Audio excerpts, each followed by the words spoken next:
जय राधा माधव जय कुंज बिहारी। जय राधा माधव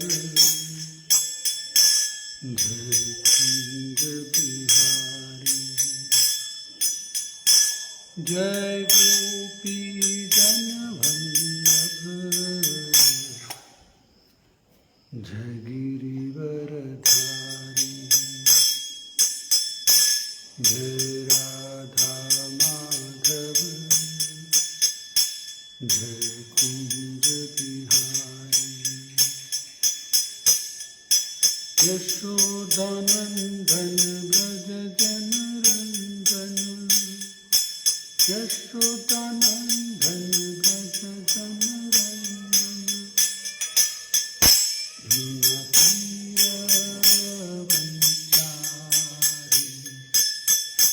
जय राधा माधव जय कुंज बिहारी। जय गोपी जन वल्लभ जय गिरिवरधारी। जय राधा माधव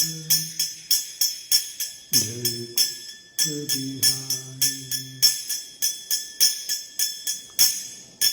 यशोदानंदन व्रज जनरंजन यशोदानंदन व्रज जनरंजन। यमुना तीरवनचारी।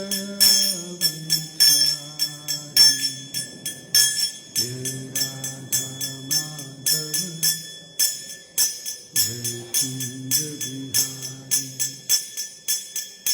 हरे कृष्ण कृष्ण कृष्ण हरे हरे हरे राम राम राम हरे हरे। हरे कृष्ण कृष्ण कृष्ण हरे हरे हरे राम राम राम हरे हरे। हरे कृष्ण कृष्ण कृष्ण हरे हरे हरे राम राम राम हरे हरे। जय राधा श्याम सुंदर राधा श्याम सुंदर राधे। लीला प्रभुपाद प्राण धन्य दी। जय कृष्ण बलराम कृष्ण बलराम कृष्ण बलराम जय कृष्ण बलराम।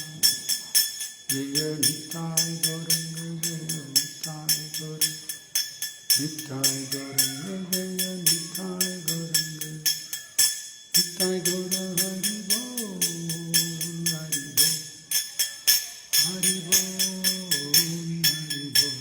जय जय प्रभुपाद प्रभुपाद प्रभुपाद।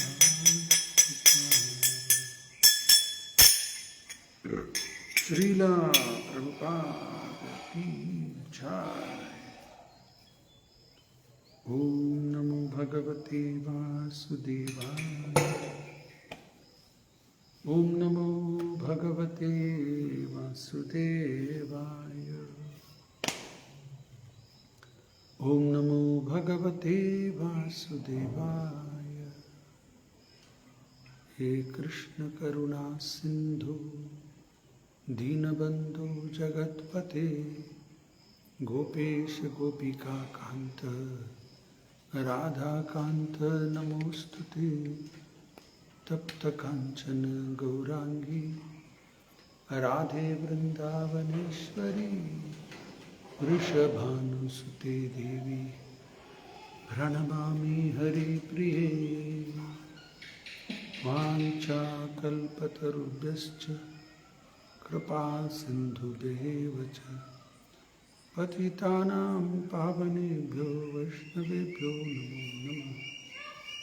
ॐ अज्ञानतिमिरन्धस्य ज्ञानाञ्जनशलाकया चक्षुरुन्मिलितं येन तस्मै श्रीगुरवे नमः। मूकं करोति वाचालं पङ्गुं लङ्घयति गिरिं यत्कृपातमहं वन्दे परमानन्दमाधवं श्रीगुरुदीनतारिणं। नमो विष्णुपादाय कृष्णप्रेष्ठाय भूतले श्रीमते भक्तिवेदांत स्वामिनिति नामिने। नमस्ते सरस्वती देवे गौरवाणी प्रचारिणे निर्विशेष शून्यवादी पाश्चात्य देशतारिणे। जय श्री कृष्ण चैतन्य प्रभु नित्यानंद श्री अद्वैत गदाधर श्रीवासदि गौर भक्त वृंद। हरे कृष्ण कृष्ण कृष्ण हरे हरे, हरे राम राम राम हरे हरे। हरे कृष्ण कृष्ण कृष्ण हरे हरे, हरे राम राम राम हरे हरे। हरे कृष्ण कृष्ण कृष्ण हरे हरे, हरे राम राम राम हरे हरे। हरे कृष्णा। सभी भक्तों को स्वागत है। तो आज का विषय भगवत गीता यथारूप 13 अध्याय श्लोक संख्या 13.21।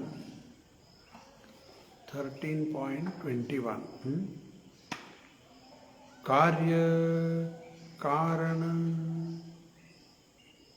कर्तृत्वे हेतुः प्रकृतिरुच्यते पुरुषः सुख दुःखानां भोक्तृत्वे हेतुरुच्यते।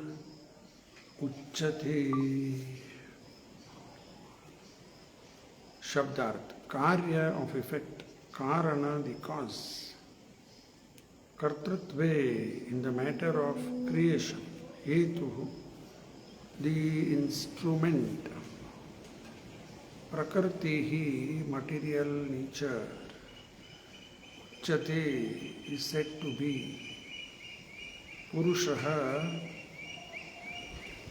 the living entity, sukha of happiness, dukkhanam and distress, bhoktritve in enjoyment, hetuhu the instrument, uchyate is said to be। अनुवाद और भावार्थ श्रीला प्रभुपाद द्वारा। जय Shri Prabhupada. Nature is said to be the cause of all material causes and effects, whereas the living entity is the cause of various sufferings and enjoyment in this world। तो याद कर लेंगे पिछले श्लोकों में क्या चर्चा हुआ। पहला श्लोक 13 अध्याय, अर्जुन ने भगवान से सवाल किया था। 6 प्रश्न था नहीं। पहला, क्षेत्र क्या होता है। दूसरा, क्षेत्रज्ञ। तीसरा, पुरुष क्या है, प्रकृति क्या है, ज्ञान क्या है और देय क्या है। संक्षिप्त में बता देता हूँ। क्षेत्र का मतलब ये शरीर, फील्ड ऑफ एक्टिविटी। क्षेत्रज्ञ जीवात्मा और परमात्मा, और प्रकृति ये संसार, ये शरीर, प्रकृति सब प्रकृति का है। और पुरुष को जीवात्मा कहा गया। और आगे नॉलेज, ज्ञान क्या होता है। 5 श्लोक 8, 9, 10, 11, 12 ये 5 श्लोकों में भगवान ने ज्ञान क्या होता है बताया। 21 अलग अलग आइटम है उसमें।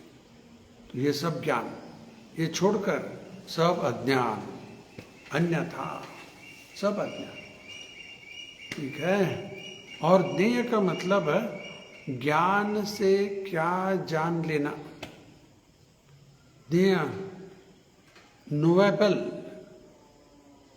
ज्ञान एक है, ज्ञान से किसको जान लेना वो ज्ञेय कहा गया। यानी कि ज्ञान से भगवान को ही जान लेना। वेदेश्च सर्वैरहम् एव वेद्यो, वास्तव में कुछ भी ज्ञान हो, अंत में कृष्ण के पास ही जाएगा वो। वेद का मतलब होता है ज्ञान, नॉलेज। नॉलेज का अंत क्या है? वेदांत, वो कृष्ण ही है। वेद का अंत भगवान कृष्ण। कृष्ण, राम, विष्णु, नारायण सब एक ही। वही वेद का अंतिम लक्ष्य, वेद नॉलेज अंतिम लक्ष्य। किसी भी ज्ञान ले लो आप, एनी नॉलेज, मटेरियल नॉलेज भी ले लो, अंत में कहाँ जाएगा? कृष्ण के पास ही जाएगा। चाहे एस्ट्रोनॉमी, बॉटनी, या शरीर के बारे में एनाटॉमी, क्या कुछ देखते जाओ, कहाँ से आए सब? अंत में कृष्ण के पास ही जाएगा। तो आज का जो श्लोक है 21, यहाँ भगवान बता रहे, nature is said to be the cause of all material causes and effects. ये प्रकृति जो है, 3 गुण का, सत्वगुण, रजोगुण, तमोगुण, इससे ये सब कुछ कॉज एंड इफेक्ट होते रहते हैं। लेकिन जीवात्मा जो है वो रिस्पॉन्सिबल इसके लिए, whereas the living entity is the cause of various sufferings and enjoyment in this world. जो दुख या कुछ भौतिक सुख ये जो प्राप्त होता है वो उसके कारण जीवात्मा है। आगे आने वाला श्लोक में सब स्पष्ट हो जाएगा। जीव ही इच्छा करता है। 3 चीज याद रखो जो कृपा जी बताए। द सोल डिजायर्स, इच्छा कौन करता है? आत्मा। The soul desires, material nature facilitates, और तीसरा परमात्मा सैंक्शंस। इच्छा कौन कर रहा है? आत्मा इच्छा करता है। द सोल डिजायर्स, भोग करने की इच्छा आत्मा में आ गया। मटीरियल नेचर फैसिलिटेट्स, शरीर दे दिया। बहुत खतरनाक है ये। जैसे जैसे भोग करने की इच्छा रखता है जीव, ऐसा ये सब तैयार होता है। आंख, कान, जीवा, नाक, नील्स, हाथ, पांव। अरे कुत्ते की तरह अगर कोई भोग करना चाहता है तो कुत्ते की शरीर आ जाएगा, कुत्ते की नाक आएगा, कुत्ते की आंखें, कुत्ते के मुंह, दांत, जीवा और नील सब आ जाएगा। कोई बिल्ली की तरह इच्छा भोग करना चाहता है तो बिल्ली का शरीर, सुअर का शरीर। इतना डेंजर है देखो। इसके बारे में हम लोग सोचते भी नहीं। ऐसा ही भोग करने का इच्छा रखते रहते तो आगे कहाँ खींच के लेके जाएगा? बहुत डेंजर है। तो ये मटेरियल नेचर फैसिलिटेट्स, क्योंकि इच्छा किया, ठीक है ऐसा ले लो। और भोग करने की वस्तु चाहिए नहीं। समझो कुछ खाना चाहता है, उसके लिए भी वस्तु चाहिए। हाँ ठीक है, खा लो। कुत्ता ये वो खाते रहता है, बिल्ली वो, सुअर, सांप, मल इधर उधर खाते रहता है। देखो कंडेम्ड लाइफ। और यहाँ देखते लिजर्ड घूमते रहता है, सांप छोटा छोटा, मच्छर वो पटक पटक खाते रहते हैं। क्या देखो कैसा कैसा जीव प्राप्त हो जाएगा। जैसे जीव इच्छा करता है वैसा उसको ये सब इंद्रिय और भोग करने की वस्तु दिया जाता है। तो मटेरियल नेचर फैसिलिटेट्स। और परमात्मा क्या करता है? सैंक्शन। वो भी आगे आने वाले श्लोक में ही है। अभी 21 है, 22, 23 2 श्लोक परमात्मा सैंक्शन करता है, उपदृष्टा विटनेस, अनुमंता सैंक्शन, वो करते रहता है क्योंकि इच्छा कर रहा है जीव। तो जीव से ही ये सब सुख और दुख क्यों इच्छा कर रहा है। इसका जिम्मेदार कौन है? आत्मा, जीवात्मा। रामायण में एक प्रश्न है उधर, सभी जानते हैं उसका उत्तर। प्रश्न क्या है? अपने भौतिक दुख अंत करना चाहते हैं क्या? अपने भौतिक दुख अंत करना चाहते हैं? सभी बोलेंगे हाँ। कोई ना नहीं बोलेगा, हाँ ही बोलेगा। तो उत्तर क्या है इसके लिए? कैसे सारा भौतिक दुख से हम पार हो सकते? तो उत्तर ये है, भौतिक इच्छा करना बंद करो, फिर भौतिक दुख समाप्त हो जाएगा। यहाँ जन्म लेने की आवश्यकता नहीं पड़ेगा। लेकिन जब तक हम लोग इच्छा करते रहते भोग के, फिर यहाँ जन्म लेना और दुख अनुभव करने पड़ता है। थोड़ा आएगा सुख, चपल सुख, फिर दुख, फिर दुख, फिर दुख। इतना भयानक है ये सब। और एक श्लोक गीता में भगवान बताते हैं, यही संस्पर्शजा भोगा दुःखयो न एवते आदि अंतवंत कौन्तेय न तेषु रमन्ते बुद्धया। क्या बताया इधर? स्पर्श से आने वाला सुख दुख, यही संस्पर्शजा भोगा दुख योन एवते। दुख की योन का मतलब सोर्स ऑफ ऑल मिजरीज। जैसे भोग वैसा फिर रोग, भोग रोग। जितना ज्यादा भोग करेंगे उतना ज्यादा रोग, उतना ज्यादा दुख। उदाहरण देता हूं, अभी आप सब्जी खरीदी करने जाते नहीं, वो तकड़ी रखते हैं हाथ में, एक तरफ आपने जो भी लिया सब ढालेंगे उधर, दूसरी तरफ 5 किलो का या 1 किलो 2 किलो का वहाँ वेट रखते हैं। वो कौन चाहता है? वो कोई नहीं चाहता। ये हमें चाहिए था, सब्जी चाहिए था या फल चाहिए था, वो सब चाहिए था, लेकिन वो क्यों रखा उधर? जितना यहाँ सामान लेंगे उतना ही उधर। 5 किलो का लिया तो 5, 10 किलो का लिया तो 10 किलो, 20 का लिया तो 20। तो जितना भोग उतना ही दुख। फिर बैलेंस, हाँ बराबर हो गया, ले लोगे। और एक उदाहरण देता हूं, कॉइन होता है नहीं, 5 रुपए का, 10 रुपए, 20 रुपए, क्या क्या कॉइन है अभी। तो कॉइन का 2 मुख होता है। तो उसी तरह happiness and distress, happiness distress are the 2 faces of the same coin. सुख और दुख वो 2 मुख है एक ही कॉइन का। ऐसा कोई बोल सकता है क्या कॉइन लेते वक्त? नहीं नहीं नहीं, वो पीछे का नहीं, सिर्फ सामने का दो। दोनों लेना पड़ता है।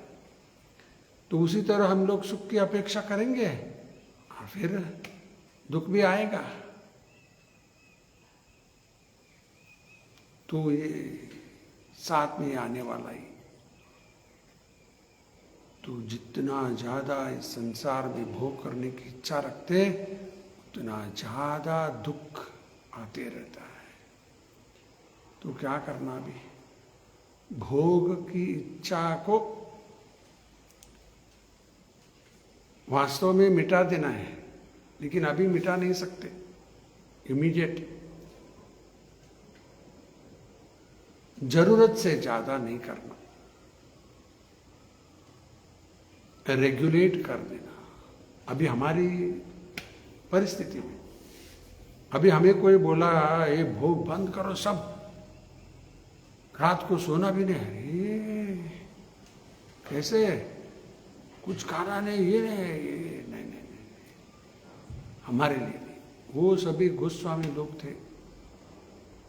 निद्रा आहार विहार विजितो, सबके ऊपर जीत लिया। तो हमारे लिए साधक वो सब असंभव है, तो करना भी नहीं चाहिए, कोशिश भी नहीं करना। लेकिन क्या करना है, जरूरत से ज्यादा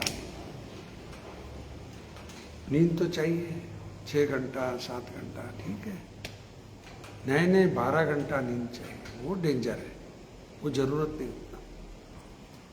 जितना आवश्यक है रेस्ट ले लो, प्रसाद के रूप में ले लो, 2 बार 3 बार 4 बार भी ले लो, लेकिन बाहर फिर कुछ नहीं खाना, भोग फिर नहीं लेना।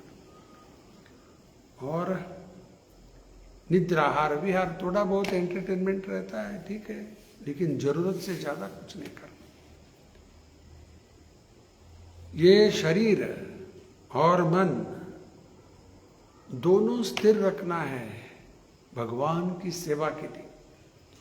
अगर मैं सोया ही नहीं तो यहां बैठकर कैसे बात कर सकता हूं? फिर ऐसा नींद आना शुरू हो, कभी कभी होते रहता है, वो क्या कर, नींद बहुत कम हुआ तो भी ऐसा होता रहता है। नींद जरूरत है, तो लिया तो थोड़ा रेस्ट लिया तो ही हम लोग सेवा कर सकते हैं। बिना कुछ खाए क्या कर सकते? तो जरूरत है शरीर और मन दोनों स्थिर रखना, किसके लिए?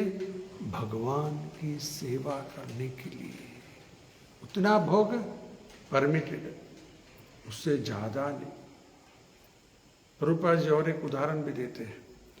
समझो रसोई में कुछ पका रहे, भी अलग अलग चीज डालते रहते ना उसके अंदर, हाँ ये इतना सब डालते रहते। नमक कितना डालते हैं? नमक थोड़ा, नमक ज्यादा नहीं, थोड़ा डालते। उसी तरह प्रभुपाद जी का उदाहरण, नमक कितना जितना डालते थोड़ा नहीं, उसी तरह उतना ही भोग, ज्यादा नहीं। और वो भी डायरेक्ट नहीं, भगवान की सेवा में प्रसाद के रूप में ले लो। रेस्ट भी थोड़ा ऐसा, रेस्ट ये भावना से लेना कि मुझे रेस्ट मिला तो मैं और सेवा कर सकूंगा। तो ये सब जरूरत है, जितना जरूरत है उतना ठीक है, उससे ज्यादा नहीं करना।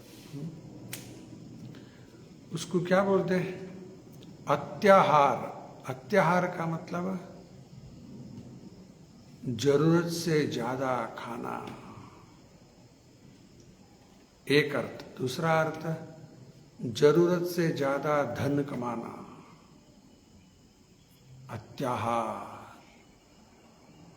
प्रयास, प्रयास का मतलब ओवर एंडेवर, हम जितना कर सकते हैं उतना ठीक है। 16 माला जप करते हैं तो ठीक है, उतना नहीं होता थोड़ा कम है वो भी ठीक है। नहीं, मैं भी अभी हरिदास ठाकुर की तरह 24 घंटा जप करूंगा ये हम लोग कर सकते क्या? 3 लाख माला जप करते थे, 3 लाख माला नहीं, 3 लाख नाम लेते थे। तो अभी हमारे लिए ये सब प्रयास हो जाएगा, ओवर एंडेवर। हमारा क्षमता कितना है उतना करो, थोड़ा ज्यादा करने की कोशिश करो, बस ओवर एंडेवर नहीं करना। समझो कोई बैठा है, वो 10 लड्डू खा सकता है छोटे छोटे नहीं, बड़े बड़े लड्डू 10 खा सकता है, समझो उदाहरण के लिए बता रहा हूं। अरे वो खाता है तो हम भी खाएंगे क्या? हमारे लिए 1 या आधा काफी हो जाए। नहीं उतना होता है। ये उदाहरण। भीम ब्रिकोदर वॉरेशियस ईटर, बहुत खाता था और बहुत काम भी करता था, सेवा भी करता था। भीम कर्म वृकोदर, गीता का श्लोक है। पांचजन्यम ऋषिकेशो देवदत्तं धनंजया पौंड्रम दद्मौ महाशंखम भीमकर्म वृकोदरः। ये सब चर्चा नहीं करूंगा भीम के बारे में। वृकोदरः, वॉरेशियस ईटर, सिर्फ खाने का नहीं, उतना सेवा भी करता था। तो उसी तरह प्रभुपाद जी बताते हैं, अगर आप हाथी की तरह खाना खाते हैं, फिर हाथी की तरह सेवा करो, चींटी की तरह सेवा नहीं करना, फिर चींटी की तरह खाओ ऐसा बोलते हैं। तो ये जितना ज्यादा भोग करेंगे उतना और उलझन में फंस जाते। इंग्लिश में एक कहावत है, मेनी डिशेस मेनी डिजीज।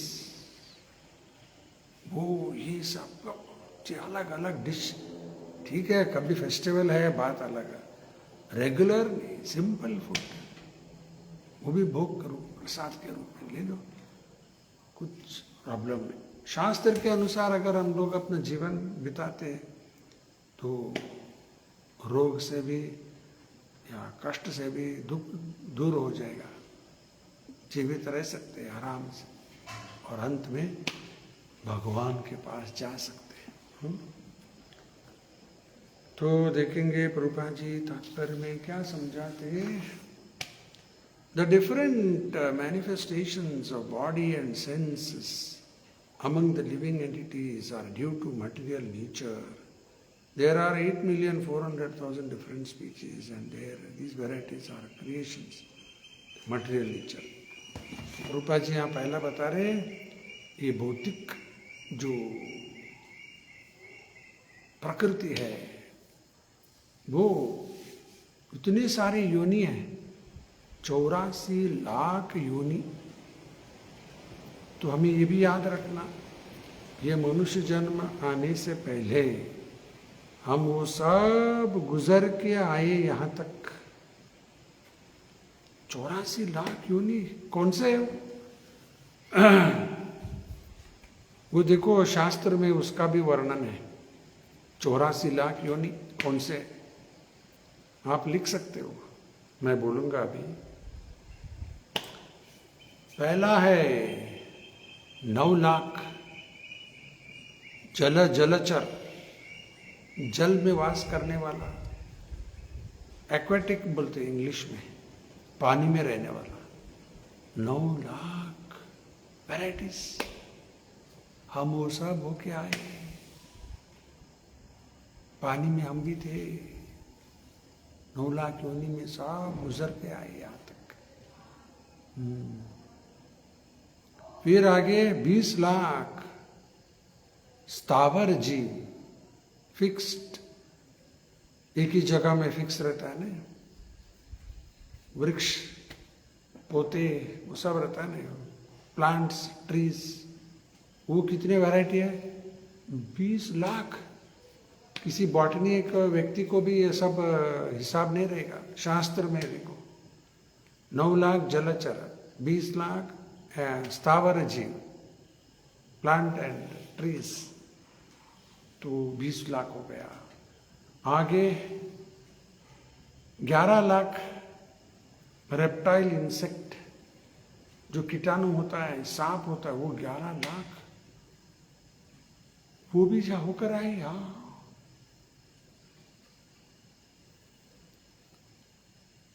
फिर आगे 10 लाख पक्षी, 10 लाख बर्ड्स, वो भी थे,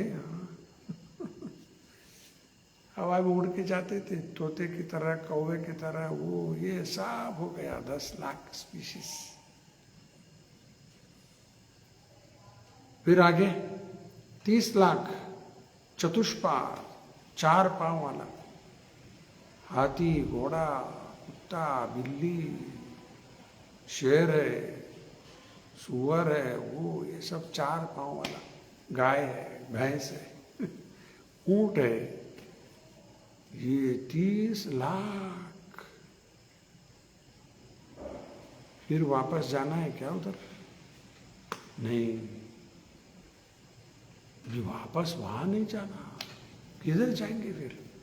कृष्ण के पास जाना। 84 लाख योनि हो गया अभी, फिर वापस वहां नहीं जाना। ये तो अभी जो बोला मैंने, अगर टोटल किया तो 80 लाख हो जाता है, 80 लाख हो जाता है, और बचा 4 लाख। वो है ह्यूमन स्पीशीज, मनुष्य। और ये 4 लाख ह्यूमन स्पीशीज में बहुत सारे ऐसे लोग हैं, मनुष्य जानवर की तरह ही है, कुछ नहीं, दिमाग, ये सब समझ नहीं पाते। शास्त्र, गीता, वो ये सब समझ नहीं, बस काम करना, धन कमाना, जानवर की तरह जीवन बिताना, मर जाना, बस। ये हम आत्मा है, शास्त्र विचार वो ये नहीं। और अफ्रीका में आज भी वहां लोग ऐसे हैं, कैसे है, उसको इंग्लिश में बोलते हैं कैनिबल्स। मतलब एक वर्ग कैनिबल्स। वो लोग क्या है उधर अफ्रीका में, एक उम्र तक वो व्यक्ति को छोड़ देते हैं, कोई भी हो, ये उम्र तक पहुंचा, बुढ़ा हो गया तो उसको खत्म कर देते, मार कर खा लेते उसको। आज भी है। मनुष्य को ही खाता है, एक उम्र तक सबको छोड़ते हैं, वो भी जब बूढ़ा हो जाता है उसको भी मार देते। ये हालत है। देखो, अगर मनुष्य जन्म मिला इस ऐसी जगह में, क्या होगा फिर? इतना डेंजर है। देखो, अभी भगवान ने हमें मनुष्य जन्म दिया, सिर्फ उतना ही नहीं, भारत में दिया। मेरा भारत महान, बहुत महान है।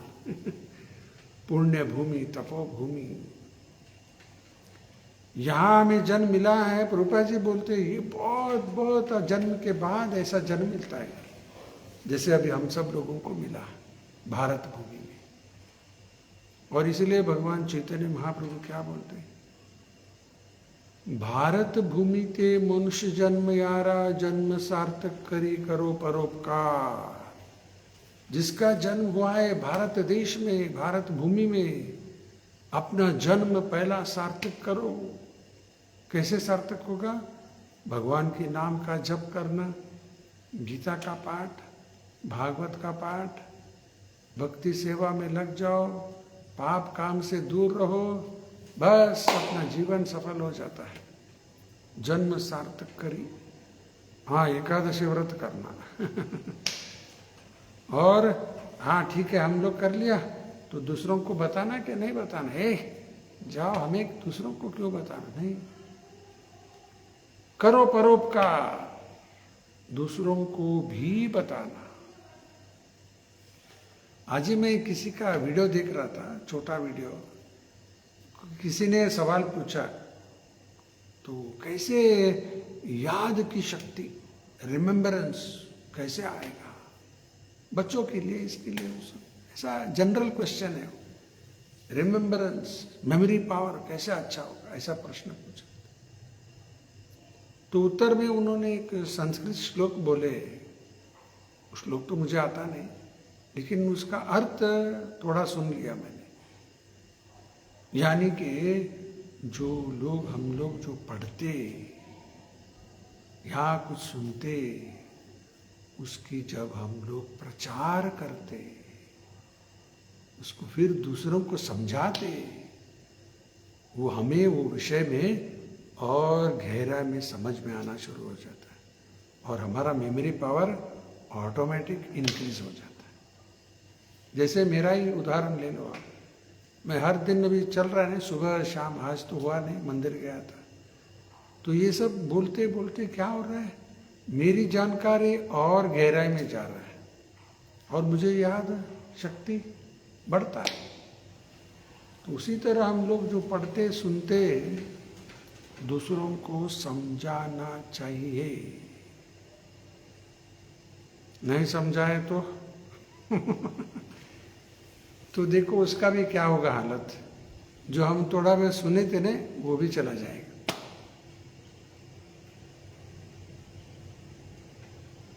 और एक इम्पॉर्टेंट पॉइंट भी है, ऐसा नहीं कि जो सिर्फ सुनते फिर दूसरों को बोलेंगे और खुद कुछ नहीं करेंगे। ये शास्त्र विचार, सदाचार, फिर प्रचार, खुद करना। समझो कोई डॉक्टर बन गया या वकील बन गया, प्रैक्टिस नहीं किया तो क्या होगा? वकील तो बन गया, प्रैक्टिस करना नहीं। वकील बन गया, बोर्ड लगाया, फिर कोई होटल का बिजनेस चालू करके बैठ गया, तो वकील का क्या हुआ? वो ज्ञान सब चला जाता है। या कोई डॉक्टर बन गया और वो भी प्रैक्टिस नहीं कर रहा है, वो ज्ञान धीरे धीरे धीरे चला जाता है। उसी तरह ये भी गीता का ज्ञान, भागवत, स्पिरिचुअल नॉलेज, ये हमें प्रैक्टिस में लाना है, फिर दूसरों को भी समझाना ही है। कौन सुनेगा हमारी बात? अरे है ना आपके इमीडिएट फैमिली, फ्रेंड्स, अपना सर्कल, और सबको समझाने की कोशिश करो। प्रभुपाद जी एक तात्पर्य में ऐसा लिखे, Therefore, it is the duty of every responsible Indian to broadcast the message of Srimad Bhagavatam all over the world. देखो कितना इम्पोर्टेंट वो संदेश प्रभुपाद जी दे रहे हैं हम सबके लिए। Therefore, it is the duty, कर्तव्य है किसका? Of every responsible Indian, जवाबदारी जिसका है, मैं यहाँ इस देश में जन्म लिया, भारत में, मेरा जवाबदारी है, क्या है? इस संदेश को दूसरों को पहुंचाना। सब गलत गलत सब चल रहा है अभी, आप लोग जानते भी हैं। सब गंदा गलत चीज सब उसकी जोरदार चल रहा है। लोगों को बिगाड़ने के लिए क्या चाहिए सब कर रहे हैं। छोटे छोटे बच्चे भी बिगड़ जाते हैं। तो एक ही रास्ता है, ये संदेश पहुंचा दिया तो उनका भी जीवन सफल हो जाएगा। और फिर वो भी ऐसा प्रचार करते गए तो क्या होगा देखो, और ज़्यादा लोग कृष्ण भावनामृत में आ जाते हैं। मानव जन्म भगवान ने जो दिया उसका उद्देश्य पूर्ण हो जाता है। और आगे देख लेंगे।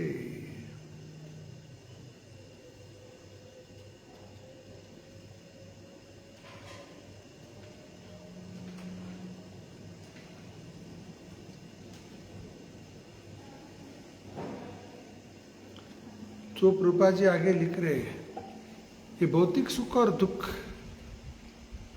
आत्मा को कुछ होता नहीं। ये शरीर से संबंधित है, वो मन तक जाएगा, आत्मा तक नहीं। उसके लिए एक उदाहरण मैं देता हूं। आपका गाड़ी है, खराब हो गया,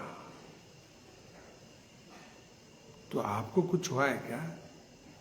नहीं, गाड़ी खराब हुआ, टायर पंचर हुआ, या कोई इंजन स्टार्ट नहीं हो रहा है, या स्टार्ट होता है कुछ आवाज आ रहा है, घड़ा घड़ा घड़ा। गाड़ी में प्रॉब्लम है, आपको क्या हुआ? कुछ नहीं। उसी तरह ये शरीर एक यंत्र है। मैं नहीं बता रहा, गीता में भगवान ही बताते हैं, ये शरीर एक यंत्र। कौन सा श्लोक? ईश्वर सर्वभूतानां हृदयेषु अर्जुन तिष्ठति भ्रामयन् सर्वभूतानि यंत्र रुदानी मायया।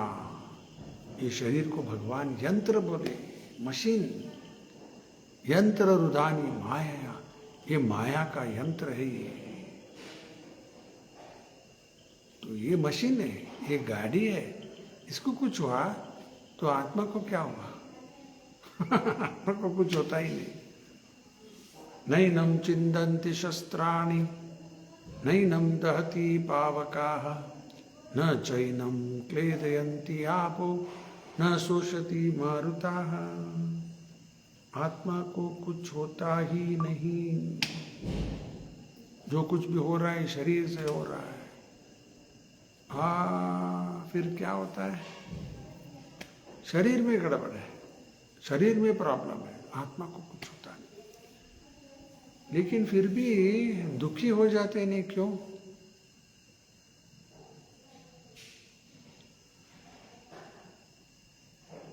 अपना अटैचमेंट के कारण।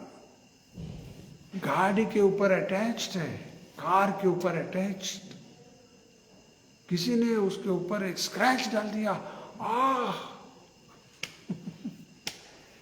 इतना गुस्सा आ जाता है, क्या क्या तूने? क्यों? गाड़ी के ऊपर अटैच्ड, पॉलिश करता रहता है, गाड़ी के ऊपर स्क्रैच मिल गया, बहुत गुस्सा आ जाता है, अटैचमेंट हो गया। दूसरे गाड़ी पर एक स्क्रैच हुआ, ऐसा हुआ क्या? कुछ जैसे कुछ हुआ ही नहीं ऐसा लगता है। हमारे गाड़ी को कुछ हुआ तो बहुत क्रोधित हो जाती है। बस उसी तरह आत्मा ही शरीर के ऊपर अटैच्ड,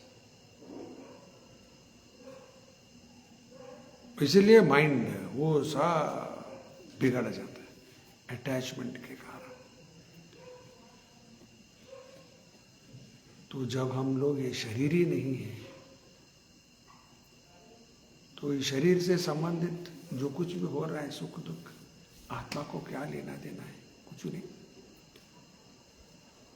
जितात्मना प्रशांतस्य, जो मन के ऊपर विजय प्राप्त कर लेगा, उसका पहला लक्षण है प्रशांतस्य, प्रशांत रहेगा वो।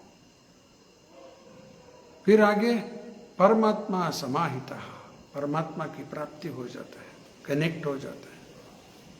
शीतोष्ण, ठंडी हो या गर्मी हो, शीतोष्ण। सुख दुखेशु, सुख हो या दुख हो। तथा मान अपमान, किसी ने मान दिया या अपमान किया, सब उसके लिए एक ही हो जाता है। तथा मान अपमान, ये फैक्ट मन के ऊपर विजय प्राप्त कर, फिर ये सब संभव है। ये मन के ऊपर विजय कैसे होगा? ये शरीर से अटैचमेंट निकालना। फिर अटैचमेंट कहाँ रखना? भगवान पर, गुरु पर अटैचमेंट। अटैचमेंट तो रहेगा ही, किसी को अटैचमेंट नहीं रहता है, सबको रहता है। सभी दूसरे लोग क्या है, बद्ध जीव क्या हो जाता है? अपने शरीर के ऊपर अटैच्ड, अपने बाल के ऊपर अटैच्ड। बाल गिर गया, अरे यहाँ बाल सफेद हो गया तो भी प्रॉब्लम। इतना अटैच रहते शरीर के ऊपर। और आगे ये शरीर से संबंधित माता पिता, पति पत्नी, बेटा बेटी, पोता पोती, मामा मामी, काका, ये सब नेटवर्क बढ़ते जाएगा। सब अज्ञान, माया, दुख। तो अटैचमेंट को क्या करना है? ट्रांसफर, यहां से हटाकर भगवान के ऊपर, कृष्ण पर अटैचमेंट बढ़ाना। तो बोलने से हो जाता है क्या? अटैचमेंट बढ़ाओ बढ़ाओ बढ़ाओ। अरे कैसे होगा वो भी बताना नहीं। मैं नहीं बताता, भगवान ही बताते सब। 7.1 मय्यासक्त मनः पार्थ योगम युञ्जन मदाश्रया असंशयं समग्रं मां यथा ज्ञास्यसि तत् शृणु। जितना ज़्यादा श्रवण करेंगे उतना ज्यादा हमारी आसक्ति भगवान की ओर बढ़ेगा। तो क्या श्रवण करना? भगवान के बारे में, भगवान का नाम का जप। हरे कृष्ण कृष्ण कृष्ण हरे हरे, हरे राम राम राम हरे हरे। ध्यान से सुनो। और जैसे अभी बैठकर सुन रहे गीता का पाठ, भागवत के पाठ, ये भी ध्यान मन लगाकर श्रवण करते जाओ। धीरे धीरे आपके अटैचमेंट कृष्ण की ओर बढ़ेगा, ये पक्का है।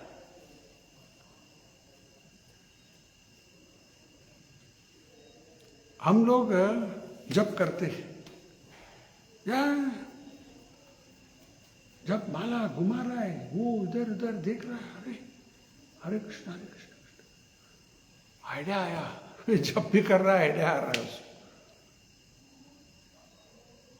किसी से बीच में बात करते रहते हैं, Hare Krishna how you, Hare Krishna Hare Krishna how are you, ये सब बातें भी करते हैं, फिर माला घुमाते हैं।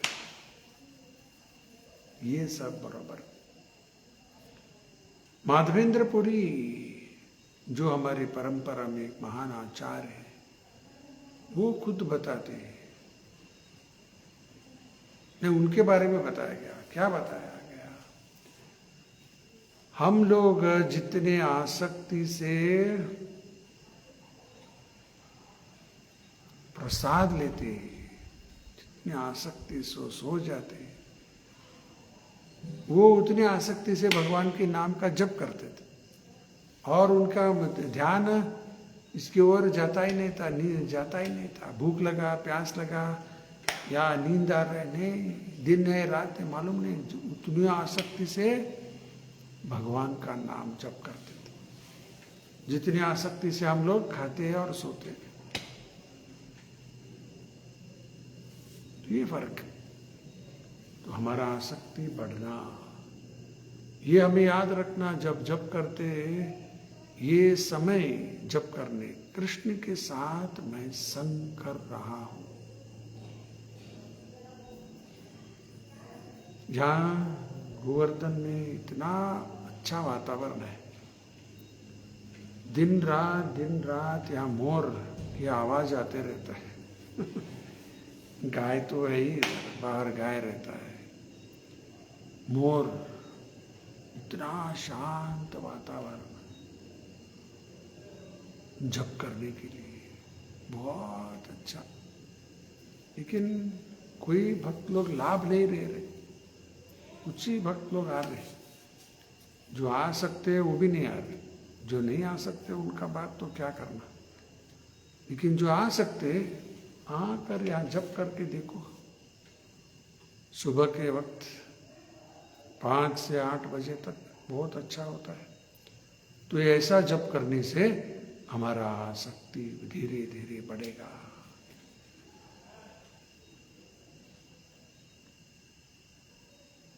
कृष्ण की ओर अटैचमेंट बढ़ता है, और वही हमें, जहाँ हमारा अटैचमेंट बहुत ज़्यादा होता है ना, वही हमें अंत समय में याद आएगा। कृष्ण के ऊपर अटैच थे तो कृष्ण के ऊपर अटैच थे तो कृष्ण का स्मरण अंत समय आ जाएगा।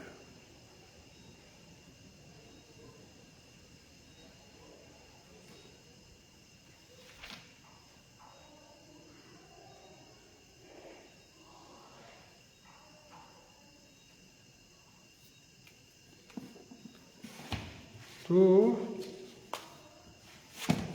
अटैचमेंट किधर है?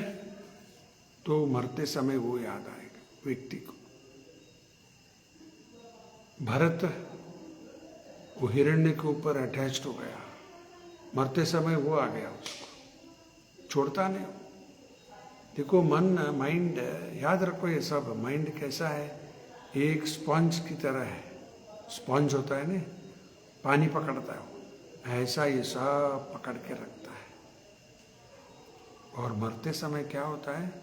स्पंज को दबाया तो पानी बाहर आता है ना, उसी तरह अंदर जो बैठा है मरते समय सब बाहर आना शुरू हो जाएगा। अगर आप कृष्ण की ओर अटैचमेंट वो सब अंदर बैठा है तो वो आ जाएगा। नहीं, मेरा धन दौलत, मेरा परिवार, वो ये सब आएगा, फिर रोते मर जाएगा। रोते आया था, सभी रोते आते और रोते मर गया। Very bad death. जब हम पैदा हुए जग हंसे हम रोए। ये अच्छा है, जग हंसे और हम रोए। कर चलो हम हंसे जग रोए। और जाते वक्त मैं हंसते जाऊंगा और आप लोग रोते बैठेंगे। हाँ, ये बराबर है। मरने वाला रोते नहीं जाना।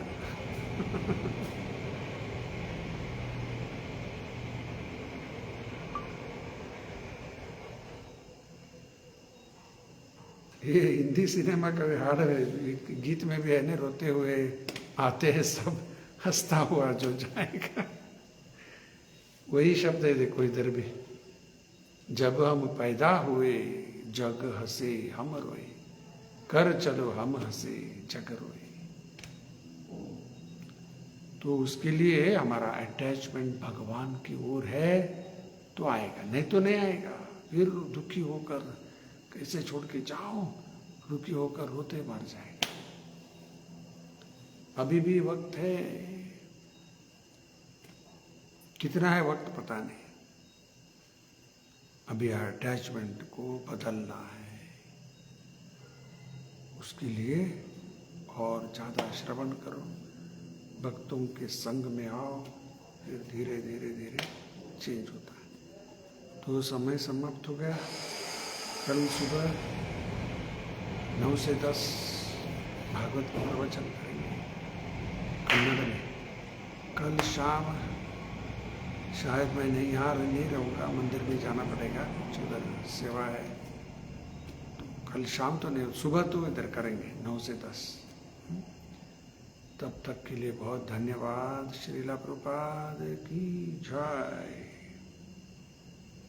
श्रीमद् भगवत गीता की जय। हरे कृष्ण।